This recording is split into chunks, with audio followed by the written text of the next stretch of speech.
But what we're looking really to do are two things. The first was, in fact, actually last year at Greentech itself, we had talked about how we were trying to help the whole industry standardize over IP. And I think as we've seen today, that pretty much everyone has now agreed to, that IP becomes the standard on which you'll build all your communications on. We're really looking to build a communication infrastructure, if you look at it, throughout the smart grid. And what we're looking to do now is really start building them as architectures on top of that. So we look at the smart grid really end to end, all the way from generation to distribution to homes and businesses. And how can you now build architectures for all the different places in that network, if you will. It's like different perhaps network protocols for different parts of the segment, all based on IP. Yeah, so basically, so for example, there's a substation and a transmission. So you would need to have an architecture for that. You have a field area network, you need to have an architecture for that.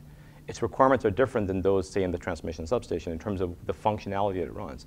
However, all of these have to eventually tie together, because even though you may have a network of networks, and we believe in the fact that the smart grid is going to be a network of networks, at the end of the day, it has to be managed as a cohesive, integrated system. And really that drives the whole need for distributed intelligence, which you're starting to hear a little bit being talked about now.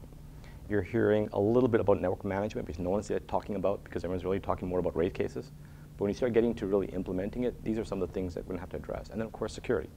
So on the building side, we actually had an acquisition that we had done about 1.5 years ago called Richard Zeta. And they had a product called the Building Mediator, which basically is a multi-protocol device. And it kind of ties into your heating, your cooling, your lighting, other systems that you have, your legacy systems. And what we've been able to do now is that can, of course, control, based on, again, policy, what you have in, in your building from a energy consumption standpoint. We've actually tied that now to the energy-wise. So therefore, that takes care, the meter takes care of everything which is non-IP, that couples to, over the network, to energy-wise, which takes care of everything which is IP.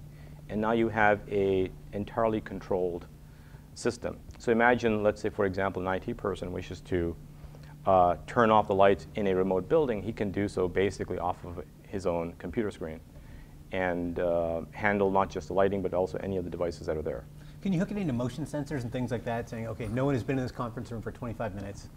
So that's Let's actually dim it down to 50%. That's actually a very good point.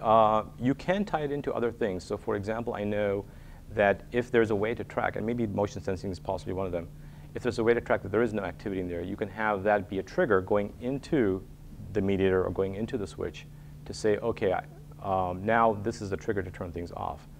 We've talked about even, for example, in hotel rooms, which is a good idea, where they use your card that you will have as a way to know where are you in the premises. Because actually, this is a good case. We had one of our customers out in, they have a casino resort.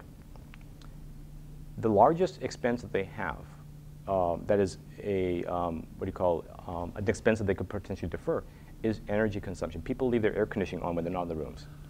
Oh, they just take off. They just take off and they leave it on. It's not their home. It's not their home.